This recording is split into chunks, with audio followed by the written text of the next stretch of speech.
Hi, I am Victoria, Customer Success Manager at Hype Auditor, and I am excited to have you here and show you the solution with which you can identify influencers that not only have genuine and engaged audience, but also the audience that perfectly vibes with your target audience.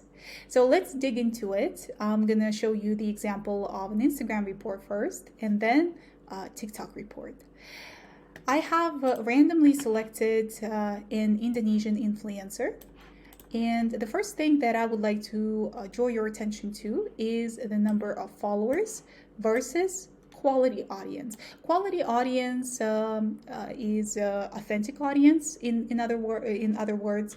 And as you can see, the number here is much smaller. And the reason for it, if we scroll a little bit down, we differentiate four types of audience at Type Auditor: real people, influencers. So influencers are all accounts with over 5,000 followers, mass followers. These are all accounts with over 1,500 followings. So they bring no value to the business because it's very unlikely that these users will see your ad in their news feed. And we differentiate suspicious accounts. These are all accounts that are abandoned, stolen, or bought accounts. So for the authentic audience, we consider these two types: real people and influencers only. So that's why the number here is much lower. Another thing is authentic engagement. So this is the metric that shows the number of likes and comments coming only from the quality audience. As you can see, engagement rate for this influencer is good, but it's based on all followers.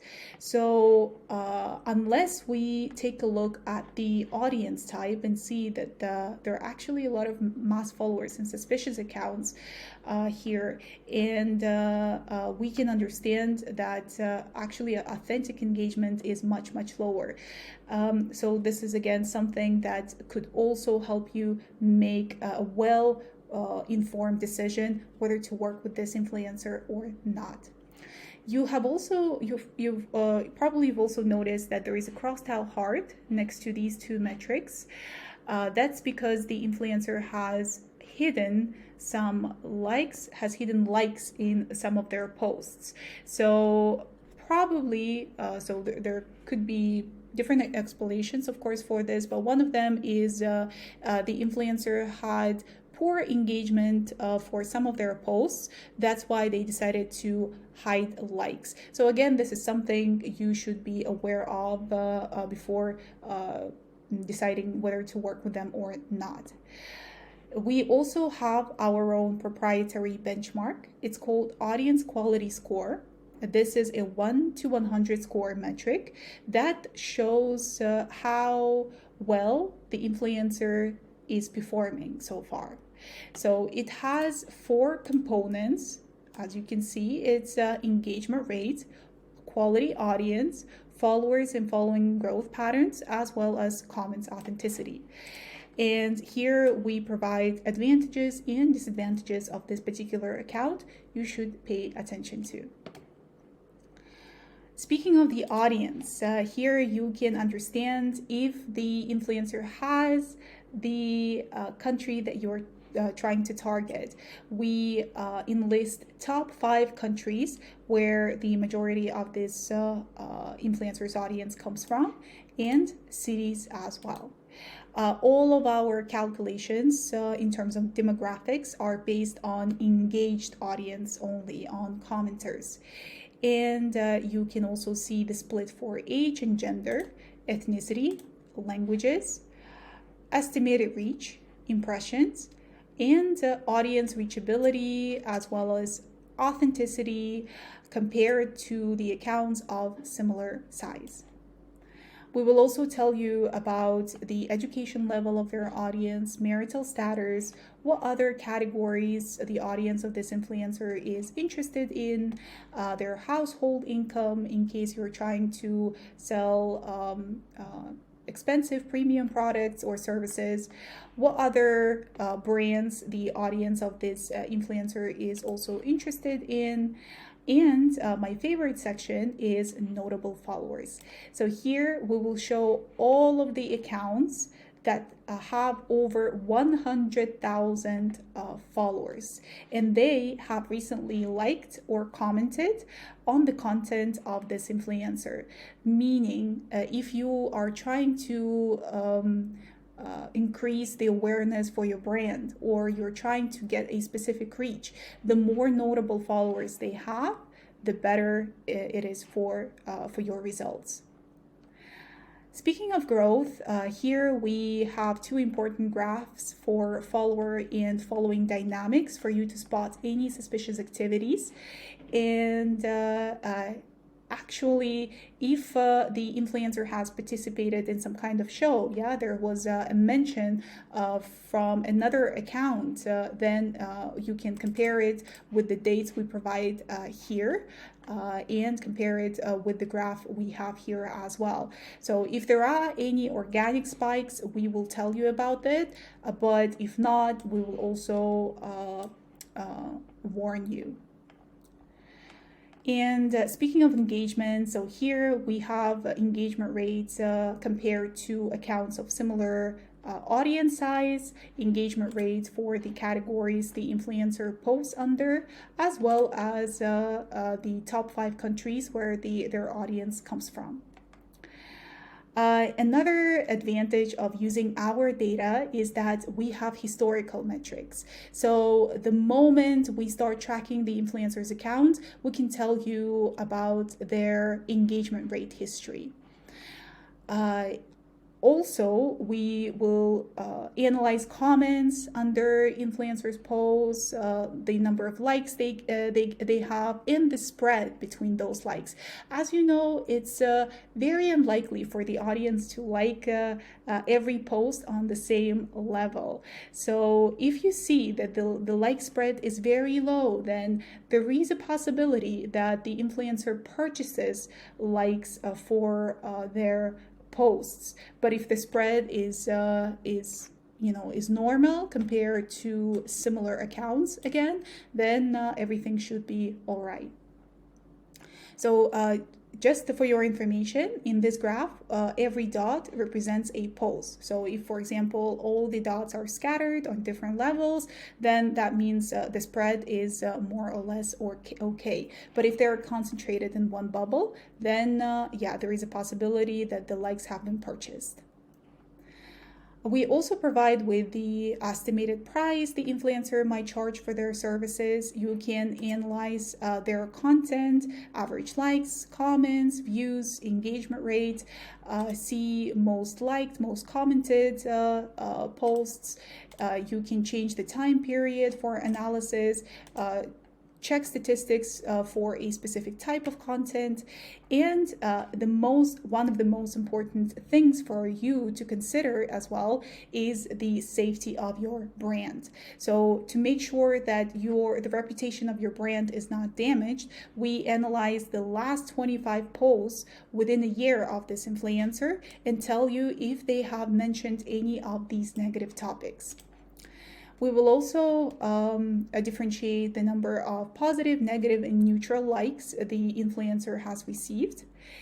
And speaking of brands mentioned, here we will compare the average engagement rate of their regular posts versus commercial posts. So this is all going to be the data for the last 6 months. And another metric that I also really like is advertising post frequency, because here I can understand if the majority of the content the influencer makes per week is actually commercial or not. Because if you see that the percentage is more than 15 or 20, then most of their content is actually commercial, which sometimes might be seen in a negative way by their audience.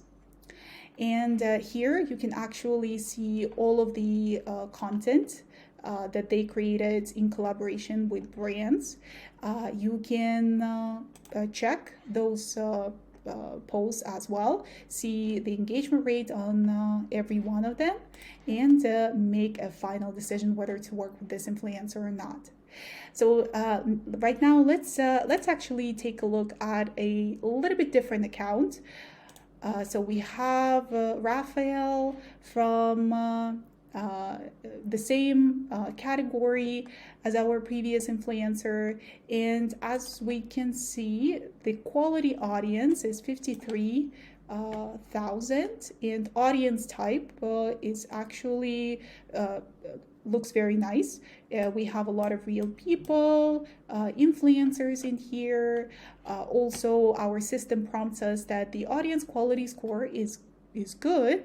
So we have all the advantages of this account. So again, this is just a quick overview of how you can analyze an account with HypeAuditor. So now let's take a look at our TikTok influencer. Here we have a little bit different set of metrics that are specific to the TikTok platform.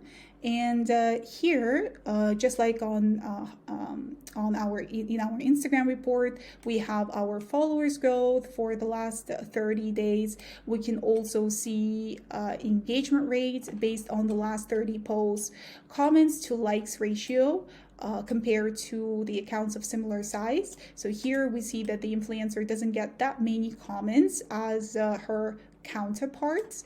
And my favorite metric is average views per post. So here we can not only see the number of views they get per post, but actually how often their content becomes viral. So we see that around 67% of this influencer's posts hit For You tab. As you know, For You tab is the tab with the most trending, most viral posts. And if we want to see this metric a little bit closer, so let's go into the engagement section. Let's jump into it right now and then go back. We have our likes view spread. So what we see on this graph is green and purple dots. Green represent videos that got expected, predictable engagement, and purple are all of the videos that hit the For You tab. So as you can see, this influencer is on fire right now based on their recent 30 posts.